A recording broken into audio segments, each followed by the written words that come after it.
નમસ્કાર, હું છું અંજલિ રાવલ અને તમે જોઈ રહ્યા છો ન્યૂ ભારત ન્યૂઝ. નજર કરીએ આજના ટોપ 25 ન્યૂઝ પર. અમદાવાદમાં ઢોસાના ખીરાથી બે બાળકીના શંકાસ્પદ મોત કેસમાં નવો ઘટસ્ફોટ થયો છે, ત્યારે માતા-પિતાની બ્લડમાંથી ઊંઘની દવાનું કન્ટેન્ટ મળી આવ્યું છે. રહસ્ય વધુ ગચવાયું છે અને સમગ્ર મામલે પોલીસ દ્વારા વધુ તપાસ કરવામાં આવી રહી છે. આગામી મ્યુનિસિપલ કોર્પોરેશન, તાલુકા પંચાયતો અને નગરપાલિકાઓની ચૂંટણીઓને લઈ અમદાવાદ જિલ્લા ચૂંટણી તંત્ર એક્શન મોડમાં આવી ગયું છે. હવે બીએલઓ અને નિવૃત્ત શિક્ષકોને પણ ચૂંટણી કામગીરીનો આદેશ કરતા ફરી રોષ ભભૂક્યો છે. પીએમ મોદીએ મહિલા અનામત વિધેયક અંગે રાષ્ટ્રને સંબોધતા એક મહત્વનો વિડીયો સંદેશ અને લેખ શેર કર્યો છે. 2029ની ચૂંટણીમાં બદલાશે દેશની તસવીર, મહિલા અનામત અંગે પીએમ મોદીનો રાષ્ટ્રજોગ સંદેશ. આપના પૂર્વ નેતા રાજુ કરપડા ભાજપમાં જોડાશે. તેઓ સુરેન્દ્રનગર જિલ્લા પંચાયતમાં મૂડી બેઠક પરથી ચૂંટણી લડશે અને તેઓ સુરેન્દ્રનગરથી ખેડૂતો સાથે ગાંધીનગર પહોંચશે. ગુજરાતમાં આગામી 26 એપ્રિલે સ્થાનિક સ્વરાજ્યની ચૂંટણીનું મતદાન યોજાશે. આ ચૂંટણીને સુપ્રીમ કોર્ટમાં પડકારવામાં આવી છે, ત્યારે ચૂંટણી રોકવા માટે સુપ્રીમ કોર્ટમાં અરજી કરવામાં આવી રહી છે. આ અરજી પર સુનાવણી હાથ ધરાશે. સુરતના કાપડ ઉદ્યોગ માટે મોટા સમાચાર સામે આવી રહ્યા છે. ઇન્ડસ્ટ્રીને ગેસના બોટલ આપવાનું શરૂ કરાતા વેપારીઓમાં ખુશી જોવા મળી છે. 500 બોટલોનું વિતરણ કરાયું છે અને શ્રમિકોને પરત લાવવાની તૈયારીઓ શરૂ થઈ છે. દેશભરમાં બાળ તસ્કરીના કેસોમાં સતત વધારો નોંધાયો છે. આ મુદ્દાને લઈને સુપ્રીમ કોર્ટે કડક વલણ અપનાવ્યું છે. રાજ્ય સરકારો અને તેમના હોમ વિભાગને તાત્કાલિક આ મુદ્દે કામ શરૂ કરવાની ફરજ પડી છે. દિવાળી પહેલા એમપીમાં યુસીસી લાગુ કરવાની તૈયારી છે દેખાઈ રહી છે, ત્યારે મુખ્યમંત્રી કેબિનેટ બેઠકમાં સંકેત આપ્યા છે અને ગોવા ઉત્તરાખંડ મોડેલનો અભ્યાસ કરશે, ત્યારે ડ્રાફ્ટ તૈયાર થતા જ તેને કેબિનેટમાં રજૂ કરવામાં આવશે.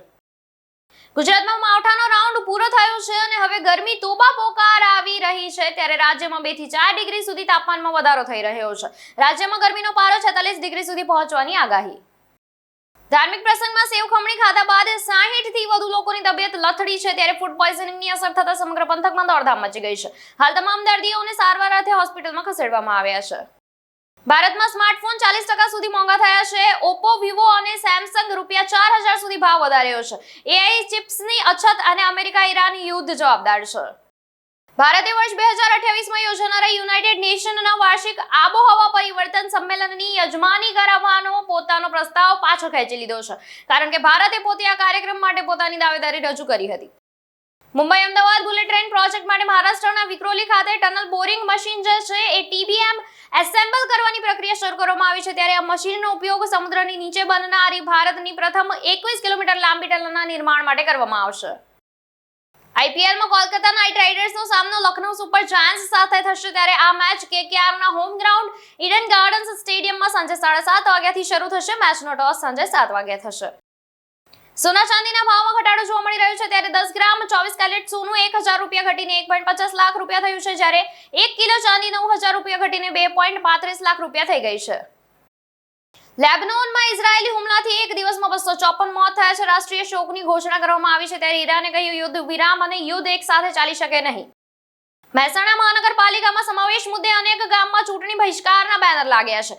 ગામમાં પગ ના મૂકવા અલ્ટિમેટમ. મહેસાણાના રાજકારણમાં ગરમાવો જોવા મળી રહ્યો છે, ત્યારે ચૂંટણી લડવા માંગતા મુરતિયા ચિંતામાં મુકાયા છે. પશ્ચિમ બંગાળમાં બોલ્યા પીએમ મોદી, ટીએમસી ધર્મના આધારે અનામત આપી રહી છે અને ટીએમસીએ પ્રાઇવેટ સેક્ટરને નષ્ટ કરી યુવાનોને દગો આપ્યો છે. બીજેપીની સરકાર બન્યા બાદ બંગાળના રોજગારી મેળા ભરાશે. ગુજરાતમાં સ્થાનિક સ્વરાજ્યની ચૂંટણીની જાહેરાત થયા બાદ કોંગ્રેસ અને આમ આદમી પાર્ટી દ્વારા ઉમેદવારોની યાદી જાહેર કરવામાં આવી છે, ત્યારે ભાજપ દ્વારા આવતીકાલે ઉમેદવારોના નામ થઈ શકે છે જાહેર. 48 વર્ષ પછી ખુલ્યો પુરીના જગન્નાથ મંદિરનો રત્ન ભંડાર. 78 સોના અને 33 ચાંદીના દાગીનાનું થશે ડિજિટલ ડોક્યુમેન્ટેશન. 1978 પછી પહેલીવાર થઈ રહી છે ઐતિહાસિક ગણતરી.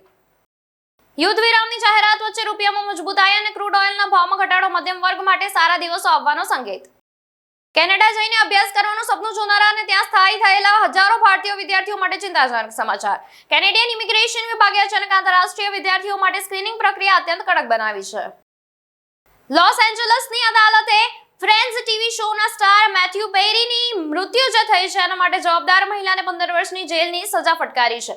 કેટામાઇન ક્વીન તરીકે કુખ્યાત 42 વર્ષીય જસ્વીન સંઘાએ મેથ્યુને જીવલેણ ડ્રગ્સ સપ્લાય કર્યા હતા. આર્ટેમિસ 2એ અંતરિક્ષમાં પૃથ્વી ઉદયની અદ્ભુત તસવીરો કેદ કરી છે. ક્રૂએ દુર્લભ સૂર્યગ્રહણ જોયું. ચંદ્રના અંધારા હિસ્સાના રહસ્યો પરથી પડદો ઉઠાવ્યો છે. ટ્રમ્પ પર લગામ લગાવવાની તૈયારી જે છે જોવા મળી રહી છે, ત્યારે ઈરાન પર હુમલા પહેલા લેવી પડશે મંજૂરી. યુએસની સંસદમાં આવી રહ્યો છે પ્રસ્તાવ. અમેરિકન પ્રમુખ ડોનાલ્ડ ટ્રમ્પના આક્રમક વલણને કારણે આ વિવાદ વધુ વકર્યો છે. ટોપ 25 ન્યૂઝમાં હાલ માટે બસ આટલું જ. વધુ સમાચાર જોવા માટે જોતા રહો ન્યૂ ભારત ન્યૂઝ. નમસ્કાર.